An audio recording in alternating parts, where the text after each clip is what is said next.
And welcome back, ladies and gentlemen. Rockthevox here, playing some more Car Mechanic Simulator 2015. In the last episode, we started stripping down this in preparation for this episode, in which we will attempt to make something similar to the Vette Car.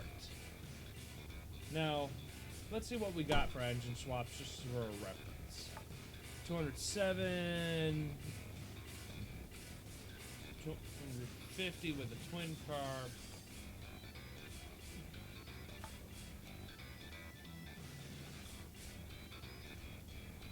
Let's try an experiment. If it fails, well, we got a backup file.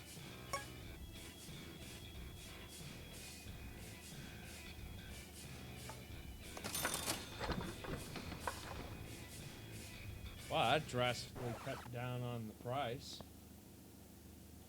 Oh. I see why.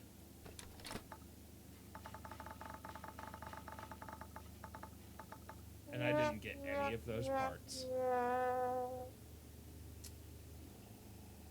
One moment. Okay, sorry about that.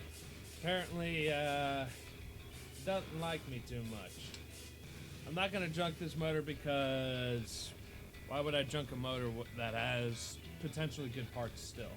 So rather than watch you or have you watch me strip down the whole thing, you're just gonna sit here and watch me remove only some of the things, because some of the things.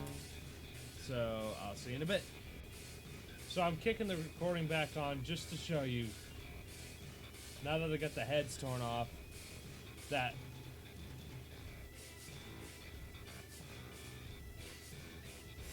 five out of the 8 cylinders are roached. Sure, let's keep using them. Why not? Oh, this thing's gonna be bad. It's gonna suck. I'll see you in a sec. Now that I got the car up on the thing, oh my god, if this was my car, I would be replacing that entire front subframe. Because good fucking god, that is... wow. Questionable. Questionable. Well, Playway. Well done. Well done indeed.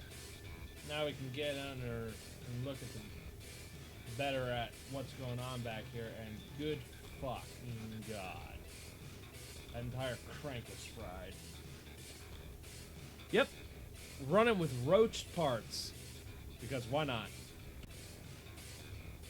Sure, why not have melted pistons in your engine? Let's find out how long this thing lasts. Once again, showing that Roadkill is all about putting parts that are way too nice on junk that does not deserve it. Case in point, this dual plane twin carb high-rise deal. And the funniest part is, oh, we actually do have good carbs. I was gonna say, funniest part is, we don't even have good carbs to put on it. I was mistaken. I need that. I shall return shortly. Alright, ladies and gentlemen, I just got back. I had to spend some time off camera customizing the interior of our sandbox garage. And today, let's see, what do we got? For comparison, see, go to engine, lots of crap parts, bought a bunch of other parts, and I might be doing a V6 build in the near future. But we're also going to be doing an A/B test with the heads. Not looking forward to that. If I can find them. Right. So we got these nice performance heads, and we also got the junky ones there. So we got nice performance V6 heads, and somewhere back in here we also got the regular stockers. We also have this normal twin carb single plane versus the dual plane. So, for shits and gigs, we're going to take the single plane back, or the dual plane back off, and put the single plane on. In real life principle, the single plane makes more power, but we'll find out shortly. We'll do an intake swap and verify results via that way. So just swap you on.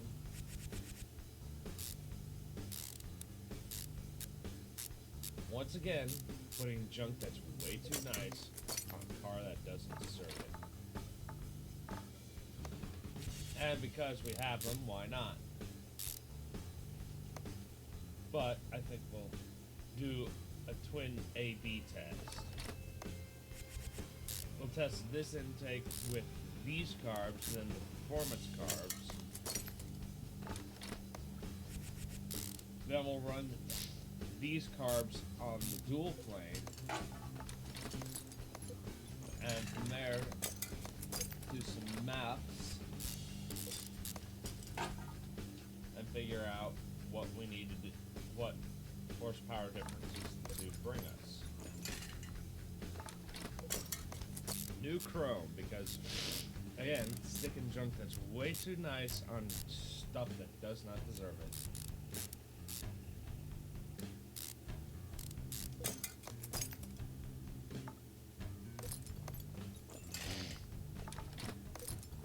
Realistically speaking, you would not have to remove the spark plugs just to stick your shit back in.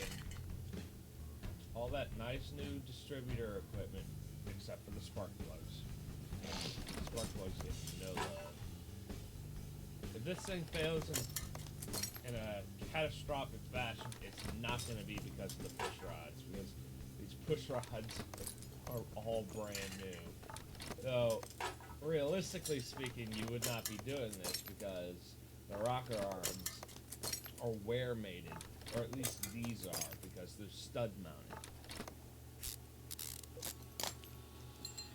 Which, you know, never a good thing. I mean, there's our shaft mounted. They're progressively getting worse. 17%. I should have at least cleaned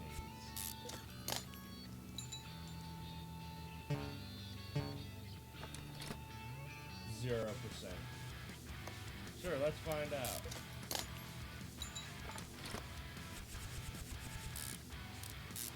Oh my god, this thing's gonna be a pig, I can already tell. Alright boys, we're back in the dining room, this time testing our Vette Car build. And we're gonna tune the carburetors. This is the test for the stock style 4 barrels with the stock style single plane intake, which in theory makes more power. We're gonna test that. But first we gotta tune these fuckers, which shouldn't be too hard. Now that I know how to do this, that, this, and that.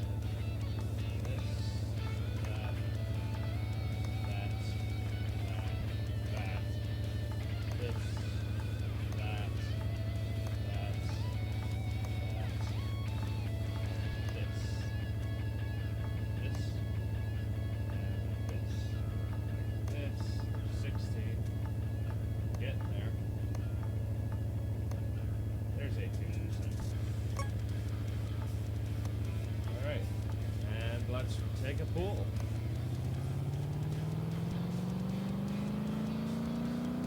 It's a lot more power than I thought it'd be. 331 rear wheel horsepower, that's not bad. Something that always bugs me is it never tells you what the displacement of a motor is, so without knowing your displacement, whether it be in liters, which can then be transferred to cubic inches, or cubic inches, which then can be transferred to liters, it's really hard to tell if that's good or not. I mean, yes, it's a V8, and yes, it's an American-style V8 with the overhead valve, but how many cubic inches is it? It's the thing. or how many liters in it, because that really tells you how good that motor is with 331 horsepower. We'll be back in a sec to test and tune with the new carbs. And we're back to do some tuning of the carbs. This time it should be a lot simpler. Should be the keyword. Come on. Click. And there we go. Forever fucking nightmare. Let's see what the carbs have. We got 331 last time. Wow! That's 60 horsepower. So we have 331 and 393. Let me just quickly write this down. That's impressive. Let's go swap in the intake manifold, the high performance dual plane, and the stock carbs. So, just so you can get a better look at the intake, you see how it's got runners that go in like this? That's called a dual plane setup. Though the rear runners, they seem to be at the same level, which seems kind of contradictory if you ask me. So now the Rock setup was done like this. Chances are it would actually follow true to the dual plane setup. Anyways, time to put everything back together. And now for everyone's favorite game, carb tuning. This one's actually really easy. Say that, probably. I might be onto something here. Hey, there it is. Set the carbs. And let's do a pull. So last time we got 331, and with just the new intake on the stock carbs, we got 338. So that is a 7 horsepower increase. That's pretty damn good if you ask me. Let's go swap in the new carbs. Also, I just want to point out that these old school styles are based, looks-wise, on what appear to be Holley 4150 or 4160 carbs, which would be single pumpers and double pumpers. I have a single pumper 600 CFM hanging around in my shop. Hell, even these guys look to be based on the double pumper series, because they got, well, actually, yeah, the double pumper series, because the metering, you got 2 metering blocks. Obviously, we know this particular setup's going to make a hell of a lot more power over 400 horse, just because that's the nature of the beast. What we don't know is how much. How did this episode of Roadkill Online turn into Engine Masters Online? What? Alright, and now for everyone's favorite game again, tuning.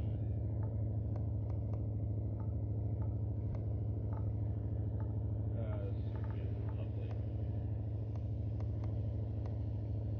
Holy shit! Alright! That was easy. Let's see what we're making. Call it 400 horse. Wow. That actually says a lot. I was expecting over 400 horse.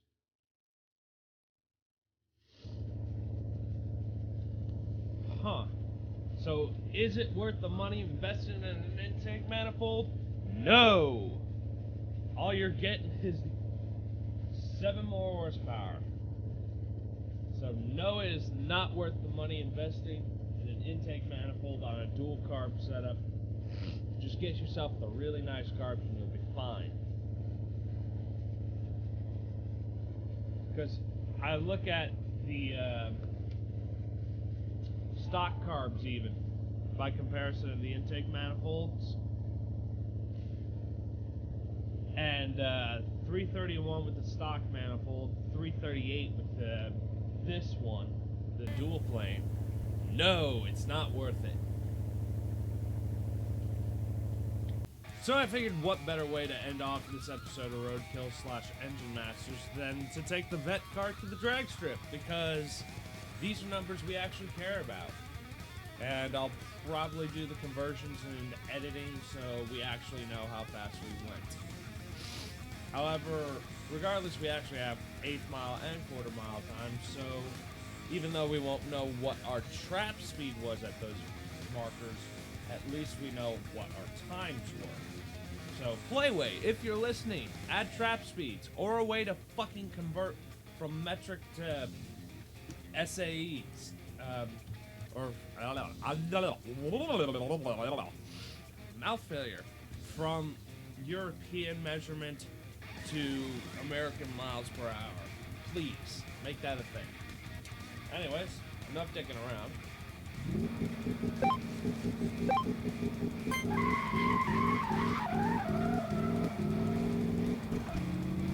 Lots of tire spin there.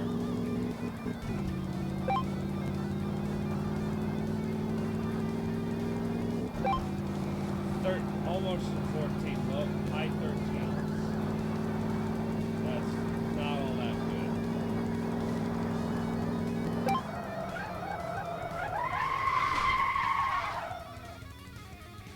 Well, our 1/8 mile time looks nice, but our 1/4 mile time sucks. We're in the high 13s. Let's try this again. Alright, let's try this again with less wheel spin, shall we?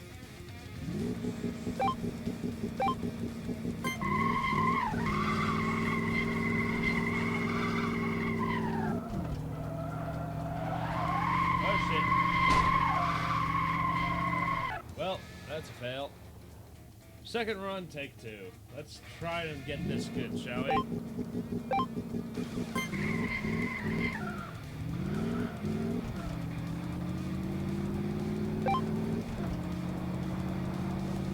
Go, baby, go, baby, go, baby, go. Wow, we've actually picked up time just by shifting better.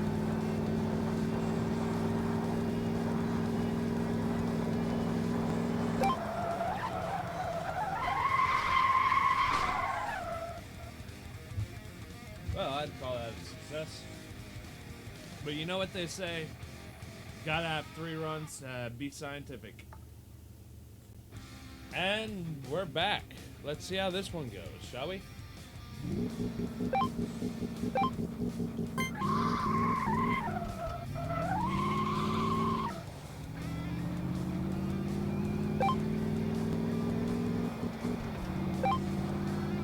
I really wish the rev really went farther. Wow, we did horrible that time. So mid-13 seems to be our best time.